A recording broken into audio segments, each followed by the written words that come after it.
हाय दोस्तों, स्वागत है आप लोग का आपके अपने YouTube channel KD smart 91 classes में। तो आज आप लोग का हम 4 नंबर सिक्योर करने चल रहे हैं। और इसके बाद अगर आप भी, ये वीडियो किसके लिए होगी, ये हाई स्कूल के लिए होगी। अगर आप भी कक्षा 10 में होंगे तो आप भी इंग्लिश में अपना 4 नंबर सिक्योर कर सकते हैं, क्योंकि एक ये इसी तरीके से ये पोइट्री का एक पैसेज है। कहाँ का है? पोइट्री का। तो आज हम आप लोग को बताएंगे कि हिंदी कैसे निकालें और प्लस उसमें जो क्वेश्चन आंसर आते हैं उसको कैसे लिखें, कि उसमें के 2 ही क्वेश्चन आते हैं जिसको लिखना रहता है और 2-2 नंबर का रहता है। ये 4 नंबर का क्वेश्चन होता है। तो फिर उसके बाद इसमें हमको करना क्या पड़ेगा, कभी कभी तो लेखक का नाम पूछ लेता है, कभी कभी लेखक का नाम पूछेगा, कभी कभी लेसन का नाम पूछ लेगा। तो मतलब ये इसमें किस तरीके के कितने टाइप के क्वेश्चन आते रहते हैं। तो हम भी एक मतलब पैसेज लेके आए हैं और पैसेज एकदम इम्पॉर्टेंट होगा। और उसके बाद नीचे इनके क्वेश्चन दिए रहते हैं, तो उसमें 2 ही क्वेश्चन आता है, लेकिन हम 3 क्वेश्चन पुटअप किए हैं, मतलब 3 क्वेश्चन उठाए हैं। और इसके बाद इसमें वीडियो में शुरू से अंत तक बने रहेंगे तो आप भी ये जान जाएंगे कि हिंदी कैसे निकालना है और कैसे हैंडल करना है हमको पैसेज को, कब एग्ज़ाम में। तो इस वजह से आइए शुरू करते हैं हम, और हम टेंस के एक टेंस को तोड़ तोड़ करके बताएंगे। तो आप भी इसको अगर सीखना चाहते हैं कि हिंदी कैसे निकालें तो हमारे वीडियो में शुरू से अंत तक बने रहें। और उसके बाद फिर अगर चैनल पर पहली बार आए हैं तो चैनल को सब्सक्राइब करें और बगल में बेल आइकन होगा उसको भी दबाएं। और उसके बाद फिर क्या कहते हैं कि वीडियो में देखें और उसके बाद कैसे लगता है कि ये वीडियो, और कमेंट करके इसका फीडबैक भी दें कि वीडियो लगा कैसे है। अगर अच्छा लगा होगा तो फिर से हम और अच्छी वीडियो बनाएंगे, और अगर नहीं अच्छा लगा होगा तब भी हम अच्छी बनाने की कोशिश करेंगे। तो ये क्वेश्चन देख सकते हो कि इसमें क्वेश्चन कौन सा दे रहा है। ये कह रहा है कि यही इतना हमारा क्वेश्चन है, क्वेश्चन हमारा इतना ही है कि ये पैसेज रहेगा किससे, चैप्टर से रहेगा, पहले ही चैप्टर से। इसमें वैसे तो समझ सकते हैं कि जब इसको हमको पहचानना होगा कि ये किस लेसन से है, तो देखो मून लाइट और इसके बाद फ्लावर लाइक, ये सब सारे क्या देते हैं, ये सब कीवर्ड है। इसको हम याद कर सकते हैं कि हाँ किस वाले लेसन में कैसे क्या पहचान होगी कि ये इसी लेसन से होगा। तो यही एक पहचान है इसकी कि इसमें मून लाइट दिया रहता है और फ्लावर लाइक मतलब फूलों के जैसे क्या चीज़ हिलता है, तो वहीं फाउंटेन की बात कर रहा है। और इसके बाद देखो ये पैसेज कितना इंपॉर्टेंट है, 2011 से लेकर के 11, 12, 13, 14, 15, 16, 17, 18, 19, 20 प्लस 21 भी लिखा है। तो मतलब इसमें ये बता रहा है कि ये 21 में भी 100% आने की गारंटी है। और इसके बाद फिर इसमें क्या कह रहा है कि अगर ये इतना दिया है, अब इसको हम लोग सॉल्व करेंगे कि कैसे। इसमें देखो पहले तो इसमें 3 क्वेश्चन होंगे, क्वेश्चन तो 2 ही रहते हैं, लेकिन हम यहाँ पे 3 पुटअप किए हैं। तो पहला क्वेश्चन ये था, और इसके बाद दूसरा ये है, और तीसरा ये है।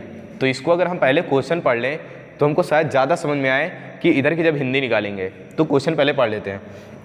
कह रहा है कि व्हाट हैपेंस व्हेन, और इसके बाद वाइंड्स द ब्लो। अगर इसको हम इस पे ऐसे कामा कर दें, क्योंकि ये क्वेश्चन अलग हो जाता है। अब देखो हैपेन मतलब घटित होना होता है, हैपेन मतलब घटित होना होता है, लेकिन उसमें यस या यस लगा दिए तो ये कौन सा टेंस होगा, प्रेजेंट का इंडेफिनिट। तो यहाँ पे कह रहा है क्या होता है, होना है क्रिया, ताती है हूँ। क्या होता है, व्हेन मतलब जब, द वाइंड्स व्हेन मतलब जब, इसका मतलब होता है जब, वाइंड्स मतलब हवा, जब हवा, ब्लो मतलब बहती है।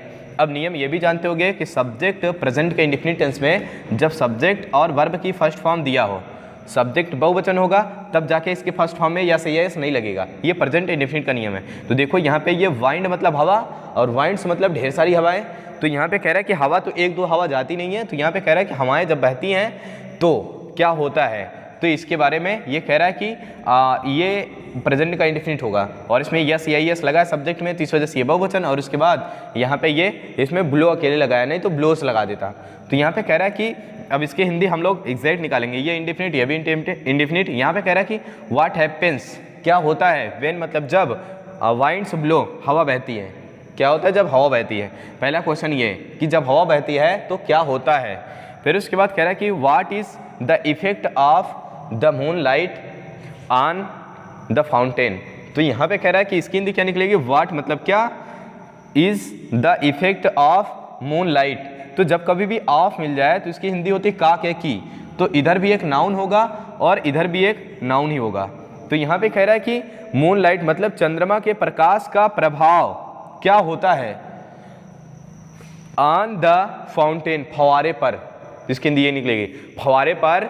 इसको ऐसे भी कह सकते हैं कि चंद्रमा के प्रकाश का प्रभाव फवारे पर क्या होता है, ये भी कह सकते हैं। चंद्रमा के प्रकाश का प्रभाव क्या होता है फवारे पर, ये भी कह सकते हैं, जैसे मर्जी कहे वैसे निकालो, लेकिन हिंदी निकालना अनिवार्य है।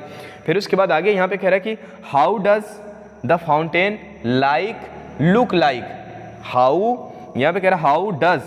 अब उसके बाद इसको देख सकते हो, ये कौन से टेंस में आता है, ये प्रेजेंट के इंडिफिनिट में आता है, इंडिफिनिट का इंट्रोगेटिव। फिर उसके बाद इज द फिर उसके बाद यहाँ पे कह रहा है the fountain look like in the moon light, मतलब कह रहा है कि चंद्रमा के प्रकाश में, लुक लाइक मतलब किस, लुक लाइक मतलब होता है जैसे दिखना, जैसे दिखना। अब हाउ मतलब किसके, या फिर कैसे, किसके जैसे, किसके जैसे दिखता है, क्या कौन दिखता है, फाउंटेन। तो फिर उसके बाद अब कब, चंद्रमा के प्रकाश में। पहले ऐसे तोड़ तोड़ के सबकी मीनिंग अलग निकाल लो, फिर उसके बाद अब इसको सही से बैठाओ कि सेंटेंस बैठेगा कैसे। तो यहाँ पे कह रहा है कि द फाउंटेन मतलब फवारा, और उसके बाद दिखता है, हाउ मतलब कैसे, फवारा दिखता है कैसे। अब ये भी कह सकते हैं फवारा कैसे दिखता है, किसके जैसे दिखता है, इन द मूनलाइट, चंद्रमा के प्रकाश में, ये भी कह सकते हैं। और यहाँ पे कह सकते हैं कि फवारा चंद्रमा के प्रकाश में कैसे दिखता है। हो गया खत्म। तो ये 3 क्वेश्चन आप लोग समझ गए होंगे। इसकी हिंदी हम एग्जैक्टली एक एक बार में बता दे रहे हैं से। What happens when the winds blow, क्या होता है जब हवा बहती है। फिर उसके बाद what is the effect of moonlight on the fountain, तो यहाँ पे कह रहा है कि चंद्रमा के प्रकाश का प्रभाव क्या होता है फवारे पर। फिर उसके बाद फवारे कैसे प्रतीत होते हैं चंद्रमा के प्रकाश में। तो अब आइए देखते हैं, इसका आंसर भी नीचे हम लिख दिए हैं। अब उसके बाद यहाँ पे कह रहा है कि इसका पहले हम क्या देखेंगे, इसकी हिंदी निकालेंगे। इंग्लिश में सबसे ज़्यादा जरूरी है हिंदी निकालना, हिंदी निकालो, प्लस उसके साथ साथ ये भी जानते रहो कि किस वाक्य में कहाँ पे और कौन सा टेंस लग रहा है। तो इसमें देखेंगे, इसमें क्या कह रहा है, इनटू द मून लाइट, क्या कह रहा है, इनटू द मून लाइट। अब देखो इसमें एक कॉमन बात यह है कि अगर फवारे से बात जुड़ी हुई कहानी चल रही है तो हमेशा हम फवारे की बात पहले करेंगे। तो यहाँ पे कह रहा है कि इनटू द मून लाइट, फवारा चंद्रमा के प्रकाश में, क्या करेंगे, फवारा चंद्रमा के प्रकाश में, ऐसे ही कहेंगे। Whiter than snow, whiter than snow, बर्फ से अधिक चमकता है, इसका मतलब होता है के से अधिक, की तुलना में अधिक, इसका मतलब देन का मतलब होता है की तुलना में अधिक। तो स्नो मतलब होता है बर्फ, बर्फ की तुलना में अधिक सफ़ेद, बर्फ की तुलना में अधिक सफ़ेद चमकता है। इतनी कुछ स्टोरी हमको जोड़ना पड़ेगा, पहले भी कुछ लेना पड़ेगा, बाद में भी कुछ जोड़ना पड़ेगा, नहीं तो हमारा सेंटेंस बनेगा नहीं। तो इसमें कह रहा है कि चंद्रमा मतलब क्या कहते हैं, फवारा चंद्रमा के प्रकाश में, यहाँ पे चंद्रमा के प्रकाश में, फवारा चंद्रमा के प्रकाश में बर्फ से अधिक सफ़ेद चमकता है, इसकी हिंदी यही होगी। फिर उसके बाद इधर waving so flower like, like मतलब होता है के जैसे, फ्लावर मतलब फूल, सो मतलब, तो यहाँ पे कह रहा है सो फ्लावर, यहाँ पे कह रहा है कि फूलों के जैसे, इतने ढेर सारे फूलों के जैसे। फिर उसके बाद वेव मतलब होता है हिलना, तो कह रहा है कि फूलों के जैसे हिलते हैं, किसकी बात कर रहा है, फवारे की। तो फवारा फूलों के जैसे हिलता है, कब हिलता है ये बताना है। When the wind blow, blow मतलब यहाँ पे कह रहा है कि जब हवा बहती है, जब हवा बहती है तो वो फूलों के जैसे क्या होता है, हिलता है। तो इसकी हिंदी वैसे ही देखें तो यहाँ पे कह रहा है फवारा चंद्रमा के प्रकाश में बर्फ से अधिक सफ़ेद चमकता है। फिर उसके बाद वेविंग्स ऑफ फ्लावर लाइक, फूलों के जैसे चमकता है। फिर उसके बाद व्हेन द वाइंड ब्लो, जब हवा बहती है। तो हमारा ये भी क्वेश्चन था कि वो कैसे प्रतीत होता है, किसमें, कैसे प्रतीत होता है वो, कौन, फवारा, किसमें, चंद्रमा के प्रकाश में, चंद्रमा के प्रकाश में फवारा कैसे प्रतीत होता है। तो उसका आंसर यही है, इन द मून लाइट, चंद्रमा के प्रकाश में, the fountain looks whiter than snow. यहाँ पे कह रहा है कि वाइटर देन स्नो, बर्फ से अधिक सफ़ेद दिखाई देता है या दिखाई पड़ता है। तो इसकी हिंदी ये हो जाएगी। अब देखो इसमें टेंस कौन सा लगा है, प्रेजेंट का इंडेफिनिट, वर्ब की फर्स्ट फॉर्म में यस या यस लग गया। और उसके बाद फिर ये तो हम लोग का यहाँ पे एक कामा होना चाहिए, क्योंकि ये कह रहा है कि जो यहाँ शब्द लिखा रहता है, अगर ये शब्द इसी के बारे में बताए तो यहाँ पे हमको क्या कर देना चाहिए, कामा से जोड़ देना चाहिए, नहीं तो एक पूरा सेंटेंस हो जाता फिर उसके बाद आगे यहाँ पे कह रहा है कि, अब इसमें कह रहा है what is the effect of the moon light on the fountain, fountain पर चंद्रमा के प्रकाश का क्या प्रभाव होता है। तो यहाँ पे कह रहा है moon light makes the fountain, जो चंद्रमा का प्रकाश है वो फवारे को बनाता है। कौन सा टेंस, वर्ब की फर्स्ट फॉर्म में यस यस, प्रेजेंट का इंडेफिनिट। कह रहा है कि मून लाइट मतलब चंद्रमा का प्रकाश फवारे को बनाता है, वाइटर देन स्नो, बर्फ से अधिक सफ़ेद, बस यही प्रभाव था इसका।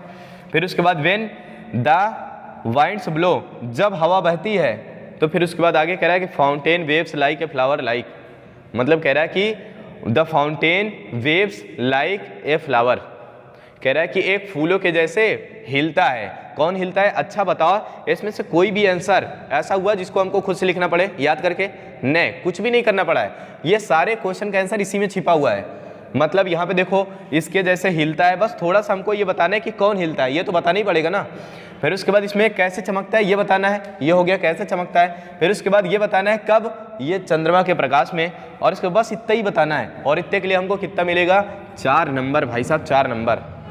और अगर ये शायद याद कर लिए ना तो एक क्वेश्चन और आता है जो क्वेश्चन नंबर 6 होता है। अगर तुम लोग का सेक्शन ए का क्वेश्चन नंबर 6 देखोगे तो उसमें क्या कहता है कि 6 नंबर क्वेश्चन में लिखा रहता है कि कोई एक सेंट्रल आइडिया लिखो या तो फिर 3 लाइन नहीं 4 लाइन की पोयम लिखो अपनी पुस्तक से, जो कि पोयम इस पैसेज में नहीं, इस पेपर में ना आई हो, इस पेपर में ना आई हो वही वाली लिखना है। तो अगर आप लोग इसको भी याद कर लेंगे ना, इसको, तो इसको याद करने से हमारा डबल फायदा होगा।